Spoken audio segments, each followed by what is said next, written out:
যে সিপিআইএম দল তাকে পরিচিতি দিল, ব্যক্তিত্ব প্রতিকূল রহমান তৈরি করবার পেছনে যে অবদান, সেই অবদানকে অস্বীকার করা হয়। সুতরাং বিশ্বাসঘাতকতা তো করেছে। দ্বিতীয়বার যখন লোকসভা থেকে লড়লো, উল্টো দিকে যে ব্যক্তি দাঁড়িয়ে ছিল তার নাম অভিষেক বন্দ্যোপাধ্যায়।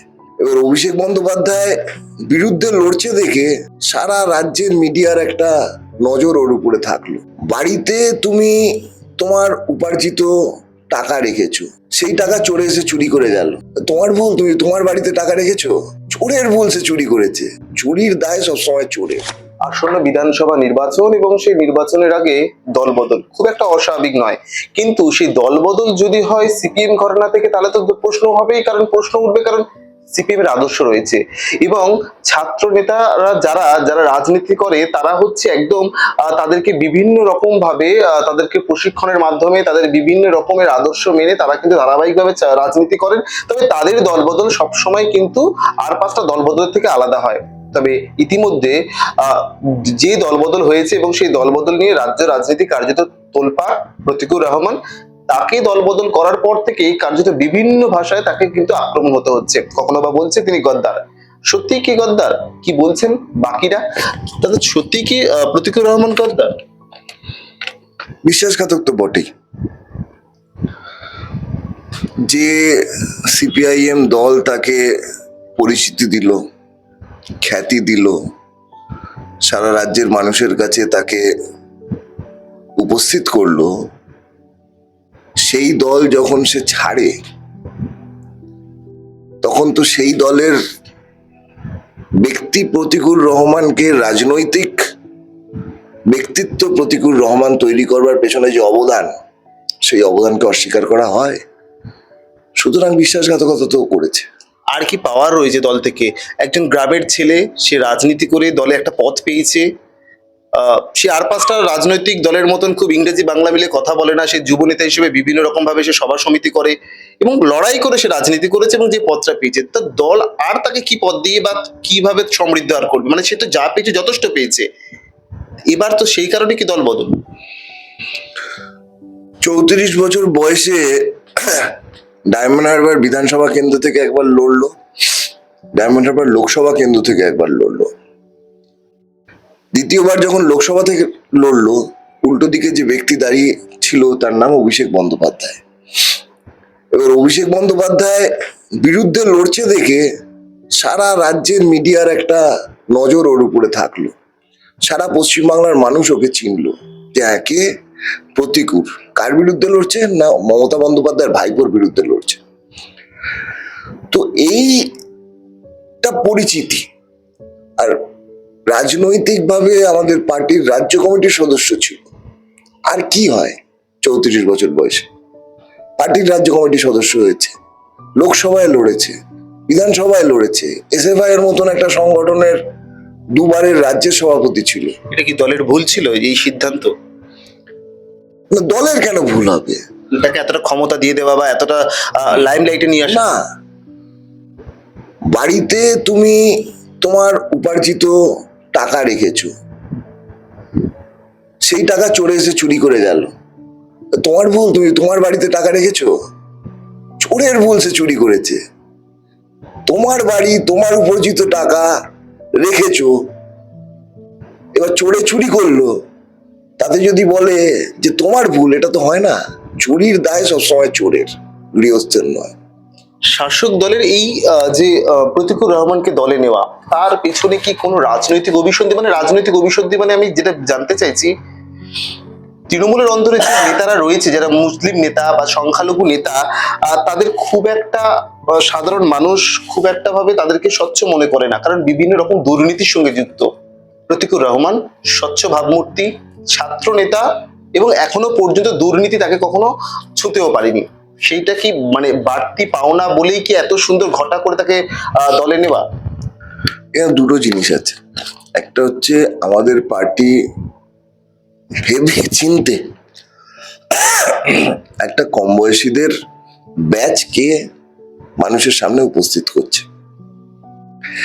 যে ছেলে মেয়েদেরকে দেখলে মানুষ ভরসা করবে, যে ছেলে মেয়েগুলো লড়াই করতে জানে, যে ছেলে মেয়েরা স্বপ্ন দেখতে জানে, স্বপ্ন দেখাতে জানে, তাহলে এই যে একটা ব্যাচ, যে ব্যাচটা বিকল্প হিসেবে উপস্থিত হচ্ছে পশ্চিমবাংলার রাজনীতিতে সিপিআইএম এর ঝান্ডা নিয়ে, এই ব্যাচটার মধ্যে ফাটল ধরানো প্রয়োজন বিরোধীদের। কারণ তৃণমূলেরও এরকম কম বয়সী কিছু নেই, আর যেগুলো আছে সেগুলো একেবারেই পাতে দেওয়ার মতো নয়। বিজেপি তো ঠাকুর দেবতা নিয়েই রয়েছে, ওদের তো কম বয়সী কাউকে খুব বেশি দেখা যায় না। কম বয়সী বলতে বলবে শঙ্কুদেব পান্ডা, শঙ্কুদা তো তৃণমূল থেকে গেছে। বিজেপির নেতা মানে হচ্ছে শুভেন্দু অধিকারী, সেও গেছে তৃণমূল থেকে। সুতরাং এই যে বিজেপি এবং তৃণমূলের বিরুদ্ধে একটা কম বয়সী ফোর্স বামপন্থীরা নামাচ্ছে, সেই ধারণাটাকে আক্রমণ করতে হবে। আপনি ফাটল ধরানোর কথা বললেন, তাহলে কি ফাটল ধরাতে সক্ষম হলো শাসক দল? আমি বলছি এই ধারণাটাকে আক্রমণ করা এই জন্য ইম্পর্টেন্ট, কারণ এইটার বিকল্প না বিজেপির কাছে আছে না তৃণমূলের কাছে আছে। তাই জন্য এই একটা চেনা চিত্রনাট্য, যে চিত্রনাট্যে প্রতিকূল একটা মোড়ের ভূমিকায় পালন করলো, ওকে সিপিএম থেকে তৃণমূলে ভাঙানো, নিয়ে যাওয়া, এটা ওর কোনো খ্যাতি লাভ নয়, এটা ওর কোনো যোগ্যতায় হয়নি। এটা হয়েছে শুধু তৃণমূলের এই প্রয়োজন থেকে, যে বিরোধী দলে থাকা এক ঝাঁক কম বয়সী ছেলে মেয়েদের উপরে যে মানুষের বিশ্বাসটা তৈরি হচ্ছে, সেই বিশ্বাসটাকে ভাঙো, এটা প্রমাণ করো মানুষের সামনে যে এদেরকেও ভাঙানো যায়।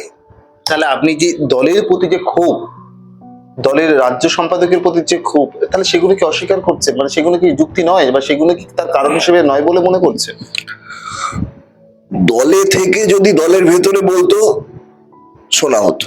দলের ভেতরে তো বলেছে, এবং দলের ভেতরে বলেছে, দলের ভেতরে চিঠি দিয়েছে, এবং সেই চিঠি প্রকাশ্যে চলে এসেছে। দলের চিঠি যেটা দিয়েছে সেটা যে ও প্রকাশ্যে পাঠায়নি সেটা কে প্রমাণ করবে এখন? ও তো আর দলে নেই, ও তো চলে গেছে তৃণমূলে। তাহলে ওকে তো আর এখন গিয়ে জিজ্ঞেস করতে পারবো না যে এই চিঠিটা তুমি কোথায় দিয়েছিলে, কে প্রকাশ করেছে।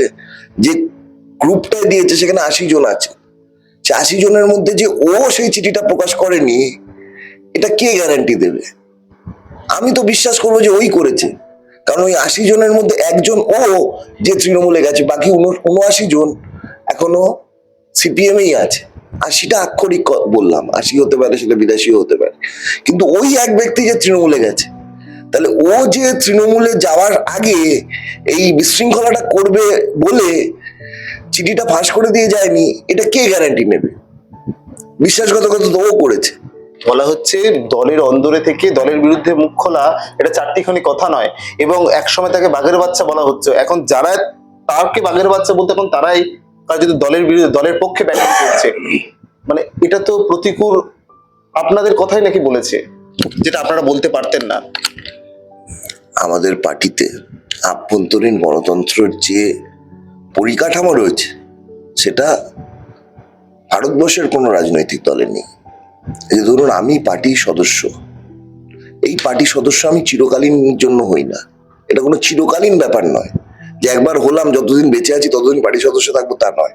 প্রত্যেক বছর এই পার্টি সদস্যের পদের পুনর্নবীকরণ করতে হয়, এবং এই পুনর্নবীকরণ করবার ক্ষেত্রেও আমাকে চাইতে হবে আমার পার্টি সদস্য পদ রিনিউয়াল হোক, এবং আমি যে স্তরে পার্টি করি সেই স্তরের সকল কমরেডকেও চাইতে হবে আমার পুনর্নবীকরণ হোক, তবে গিয়ে আমার পার্টি সদস্য পদ পুনর্নবীকরণ হবে।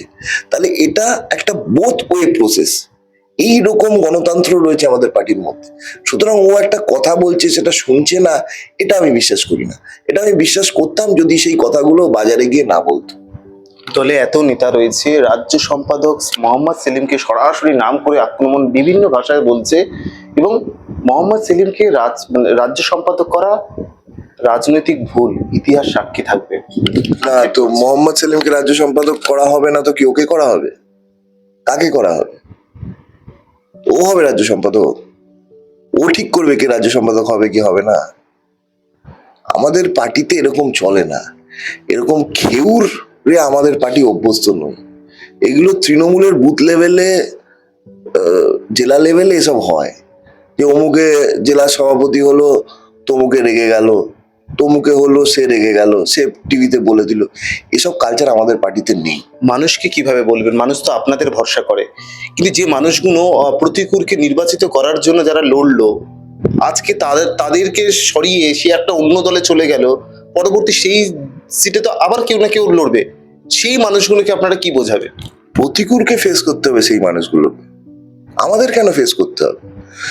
আমাদের দলটা তো আপনারা সাথে করবেন। আমাদের সাথে যেরকম বিশ্বাসঘাতকতা ও করেছে, একইভাবে যে মানুষ, যে কর্মী, যে সমর্থক, যে সাধারণ ভোটার তৃণমূলের শাসনে উপেক্ষা করে দাঁড়িয়ে কাস্তে হাতুড়ি তারা চিহ্নে ভোট দিয়েছিল প্রতিকূলকে, তাদের সাথেও বিশ্বাসঘাতকতা করেছে। সুতরাং তাদেরকে তার বিশ্বাসঘাতকতার কারণ বোঝানোর দায়িত্ব তার, আর তাদেরকে এইটা আমাদের বোঝাতে হবে যে ও বিশ্বাসঘাতক, কিন্তু আমাদের পার্টি বিশ্বাসঘাতকদের ক্ষমা করে না। পার্টি লড়াইতে থাকবে, আপনারা আমাদের সাথে লড়াইতে থাকুন। আমাদের লড়াইয়ের প্রতীক কোনো মুখ নয়, আমাদের লড়াইয়ের প্রতীক কাস্তে হাতুড়ি আর তারা। আপনার একটা খুব সুন্দর একটা কথা দেখছিলাম যে আপনি বলছেন কমরেডের রেট কমে গেছে, মানে প্রতিকুর রহমানের কথা বলছেন, কিন্তু সে তো রেট নেয়নি, সে তো বলছে আমি দলের কোনো নেবো না, কোনো পথ নেবো না, কেউ দুর্নীতির দাগ দিয়ে আমি কখনো, মানে দল আমাকে তাড়িয়ে দেয়নি, আমি নিজে ত্যাগ করেছি, যেখানে কোনো দুর্নীতি আমাকে ছুতে পারেনি, আমি কোনো পয়সার বিনিময়ে কখনো কোনো দল করিনি, আমি কোনো পদের বিনিময়ে করিনি। তাহলে সেই প্রতিকুর রহমানকে এত কথা শুনতে হচ্ছে দলের মানে যে পুরনো দল থেকে? কথা তো শুনতে হবে। যে দলের বিরুদ্ধে ও মুখ খুলেছে, ওর পুরনো দল, সেই দলে এই সুযোগ ছিল যে এই কথাগুলো সেই দলের ভেতরে আলোচনা করবার, সেই আলোচনায় সুরাহা হওয়ারও সুযোগ থাকে। কারোর মনে কিছু কষ্ট থাকতে পারে রাজনৈতিক জীবনে, যে আমি এতটা পেলাম, আর একটু পেলে হতো, কি আমি এখন মনে হচ্ছে আমার গুরুত্বটা একটু কমে যাচ্ছে, এরকম হতে পারে একটা মানুষের রাজনৈতিক জীবন। কিন্তু কোন জিনিস ঘরের ভেতরে বলবো আর কোন জিনিস বাইরে বলবো, এমন করে বলবো যে আমার রাজনৈতিক দল, সেই রাজনৈতিক দল বিপাকে পড়ে, সেটা বোঝবার মতন বুদ্ধি বিবেচনা প্রতিকূলের ছিল। ও যখন এই কথাগুলো বাইরে বলেছে, ও আমাদের পার্টির ক্ষতি করবে বলেই বলেছে, এবং যে আমাদের পার্টির ক্ষতি করবে তাকে আমরা ছেড়ে কথা বলবো না। রাজনৈতিক মঞ্চে যখন দাঁড়াবেন প্রতিকূল একসময় সহকর্মী, এবং তার বিরুদ্ধে তো কথা বলতে হবে, প্রতিকূলকেও আপনাদের বিরুদ্ধে কথা বলতে হবে, কিভাবে হ্যান্ডেল করবেন? হ্যান্ডেল করার কিছু নেই, আমরা যেখানে ছিলাম সেখানেই আছি। প্রতিকূলকে শুধু আক্রমণ করতে হয় বলে করবেন, নাকি না প্রতিকূলকেই আক্রমণ করবেন? অভিষেক বন্দ্যোপাধ্যায়ের থেকে বেশি, মমতা বন্দ্যোপাধ্যায়ের থেকে বেশি ওকে আক্রমণ করতে হবে। বিশ্বাসঘাতকদের 1 ইঞ্চি জমি দেওয়া যাবে না, আক্রমণ করতে হবে। কিন্তু সেই আক্রমণ কখনোই ব্যক্তি আক্রমণ নয়, কখনোই ওর পরিবারকে নিয়ে আক্রমণ নয়, ওর স্ত্রীকে নিয়ে আক্রমণ নয়, ওর বাচ্চা মেয়েটাকে নিয়ে আক্রমণ নয়, ওর রাজনৈতিক বিশ্বাসঘাতকতার, ওর রাজনৈতিক দেউলিয়াপনার বিরুদ্ধে আমাদের অবস্থান দৃঢ় করতে হবে, আমরা করব। পাল্টা তো তার দিক থেকেও আক্রমণ আপনাদের দিকে আসবে। একসময় আপনাদের সতীর্থ তার মুখ থেকে যদি আপনাদের বিরুদ্ধে তির্যক মন্তব্য শুনে, খারাপ তো আপনাদেরও লাগবে, সামলাবেন কি করে? শিরদাঁড়া আমরা বিক্রি করিনি, শিরদাঁড়া বিক্রি করেছে ও। সোজা শিরদাঁড়া বিক্রি না হওয়ার শিরদাঁড়ার সঙ্গে বিক্রি হয়ে যাওয়া শিরদাঁড়ার লড়াইতে কখনো বিক্রি হয়ে যাওয়া শিরদাঁড়া জিততে পারে না। যে শিরদাঁড়া বিক্রি হয়নি সেটাই সোজা হয়ে দাঁড়িয়ে থাকবে, সেটাই শেষ অব্দি লড়াইতে থাকবে।